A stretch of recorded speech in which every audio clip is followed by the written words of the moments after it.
video. In today's video, I will be explaining the concept of section formula from chapter 7, coordinate geometry class 10. Like in the previous video for this chapter, I have discussed distance formula. जिसमें हमने क्या किया था, एक Cartesian plane पे एक line segment थी, हमने उसका डिस्टेंस निकाला था कि इस कोऑर्डिनेट और इस कोऑर्डिनेट के बीच में इस लाइन सेगमेंट का कितना डिस्टेंस है. हमने वो डिस्टेंस फॉर्मूला से अपनी लास्ट वीडियो में निकाला था, जिसका लिंक मैं इस वीडियो के एंड में शेयर कर दूंगी. आज हम समझ रहे हैं सेक्शन फॉर्मूला. सेक्शन फॉर्मूला, इससे हम क्या समझ रहे हैं अभी मैं आपको बताती हूँ. जो मैंने ये डायग्राम बनाया है उसमें क्या है, उसमें एक लाइन सेगमेंट है ए बी, एक कार्टेशियन प्लेन में, राइट. ए बी, ए के हमें कोऑर्डिनेट्स गिवन है, बी के हमें सपोज कोई कोऑर्डिनेट्स गिवन है, ए के x1 y1, बी के x2 y2. ठीक है, ए के हमें कोऑर्डिनेट्स है x1 y1, बी के है x2 y2. ये हमें कोऑर्डिनेट्स गिवन है और P एक रैंडम इस पे पॉइंट बना हुआ है जो इस लाइन सेगमेंट को टू पार्ट्स में कट कर रहा है. One part is AP and other part is PB. अब वो किस पर रेशियो में कट कर रहा है, M1:M2. मतलब P जो है वो AB को कट कर रहा है, एक AB लाइन है उसको P कट कर रहा है M1:M2 रेशियो में. M1:M2 रेशियो में हमें क्या निकालना है, हमारे पास या तो रेशियो गिवन होगा या इसके कोऑर्डिनेट्स गिवन होंगे. कुछ भी XYZ कोई भी तीन चीजें गिवन होंगी. अभी हमें क्या निकालना है, हमें इस P के कोऑर्डिनेट्स निकालने हैं जिसको मैंने लेट किया XY.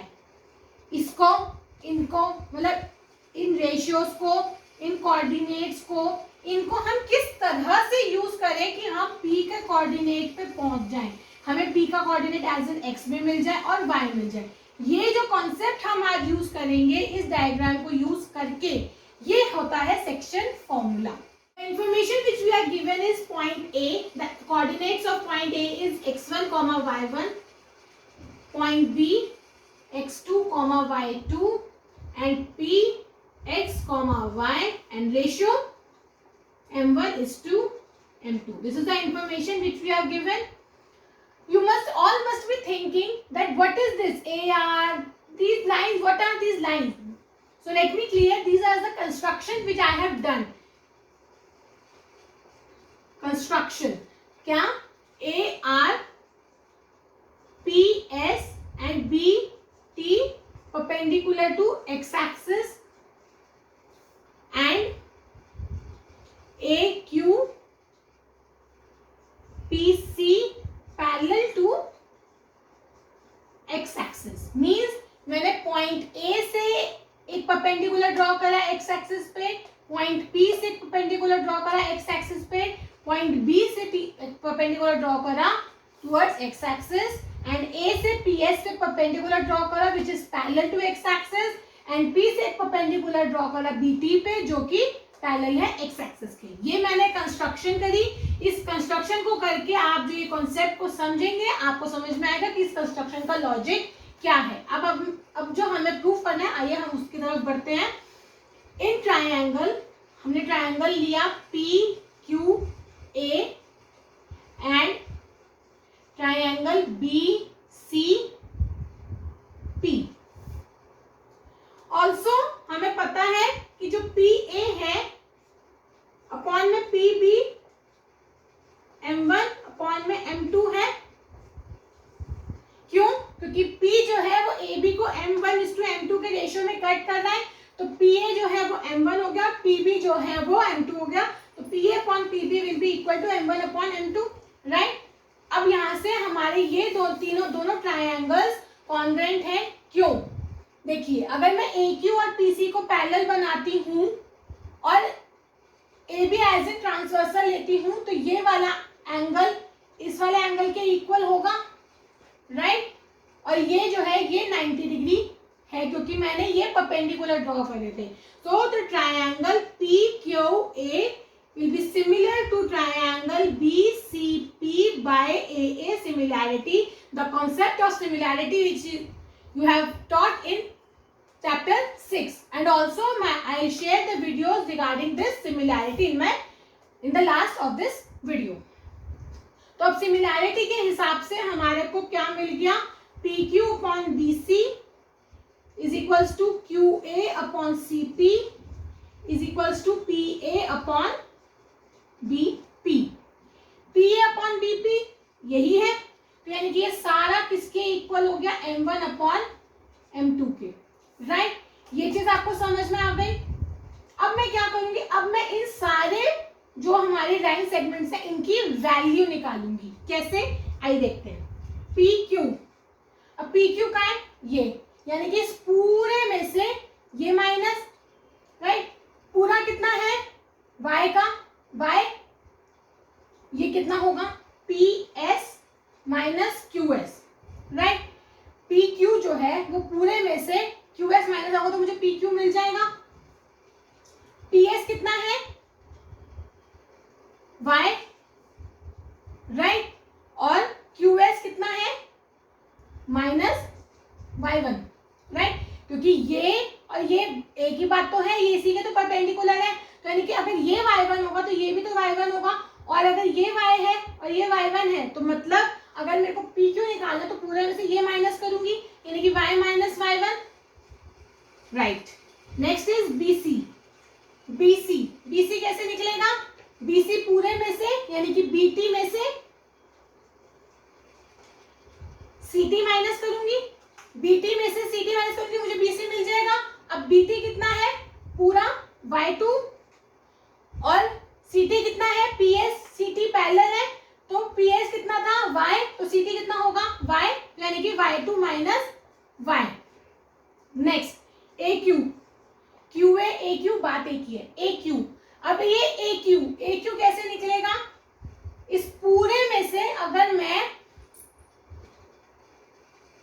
इस पूरे में से मैं ये माइनस कर दूंगी, मतलब मैं क्या करूंगी, OS में से OR माइनस करूंगी, इसमें से इस वाले डिस्टेंस में से मैं ये वाला डिस्टेंस माइनस करूंगी तो मुझे AQ मिल जाएगा, क्योंकि AQ जो है वो RS के पैरेलल है, राइट। OS कितना है मेरा, OX P वाला पॉइंट का कोऑर्डिनेट x कोऑर्डिनेट होगा, यानी कि x, और OR A पॉइंट का x कोऑर्डिनेट होगा, यानी कि x1। नेक्स्ट CP यानी कि ये वाला डिस्टेंस, मैं क्या करूंगी, इस पूरे में से, अब ये वाला डिस्टेंस निकालना है मुझे, इसके लिए मैं क्या करूंगी, मैं इस पूरे में से ये वाला माइनस करूंगी, अंडरस्टूड है भाई, पूरे में से जो रिमेनिंग है वो माइनस करूंगी तभी तो मैं इसको निकाल पाऊंगी। तो पूरा कितना है, यानी कि OT क्या है, OB होगा, B का x कोऑर्डिनेट कितना है, ये होगा OT माइनस OS। OT कितना है मेरा, x2, और OS कितना है, x। तो हमने क्या किया, हमने ये PABB तो हमें पता ही है, PABB तो हमारा रेशियो है ही m1 m2, और ये सारे हमने अपने x, y और x2 इन सारे कोऑर्डिनेट्स को यूज करके हमने इन सब की मेजरमेंट निकाली। Got this equation and the values of all these line segments. Now what will we do, we'll apply these values in this equation. So let us do m1 upon m2 is equals to x minus x1 upon x2 minus x is equals to y minus y1 upon y2 minus y। ठीक है, अब मुझे क्या निकालना है, ultimately x और y। अब x और y निकालने के लिए मैं इसको इक्वेट करूंगी तो मुझे x मिल जाएगा, और इसको इक्वेट करूंगी, सॉल्व करूंगी तो मुझे y मिल जाएगा। तो मतलब क्या करना है, is m1 upon m2 is equals to x minus x1 upon x2 minus x। एक तो मैं इसको सॉल्व करूंगी, and secondly m1 upon m2 is equals to y minus y1 upon y2 minus y। इसको सॉल्व करूंगी तो मुझे y मिलेगा, और उसको सॉल्व करूंगी तो मुझे x मिलेगा। आइए सॉल्व करते हैं। m1 x2 minus x is equals to m2 x minus x2, multiply किया m1 x2 minus m1 x is equals to m2 x minus m2 x1। इसको इधर लेके जाऊंगी, इसको इधर लेके जाऊंगी, सॉल्विंग करनी है हमें, बेसिकली आपको सॉल्विंग बहुत अच्छे से आती है। m1 x2 plus m2 x1 is equals to m2 x plus m1x। मैं क्या करूंगी, मैं इनमें से x कॉमन ले सकती हूँ क्योंकि दोनों में x है, तो मैंने x कॉमन लिया, बच गया m1 प्लस m2 और इधर वाला एज इट इज मैंने लिख दिया m2 x1। अब x निकालना है अल्टीमेटली मुझे।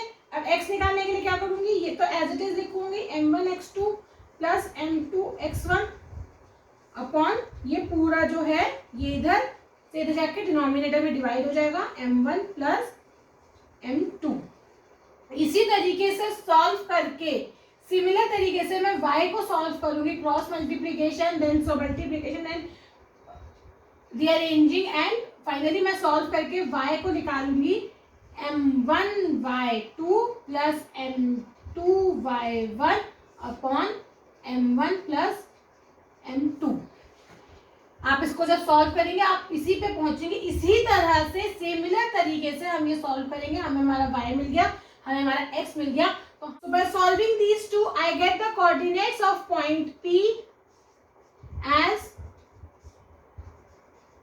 m1 x2 plus m2 x1 upon m1 plus m2 m1 y2 plus m2 y1 upon m1 plus m2। तो अल्टीमेटली हमने इन दोनों कोऑर्डिनेट्स और इन रेशियोज को यूज करके हमारे उस पॉइंट का कोऑर्डिनेट्स निकालिए जो इस लाइन सेगमेंट को एक m1:m2 रेशियो में कट कर रहे हैं। I hope this concept is clear to each and every student of class 10. So now practice more and more questions related to this concept and get back to me if any query arises. Please like my video, share my video and subscribe to my channel for more updates. And don't forget to press the bell icon. So keep watching, stay tuned, bye.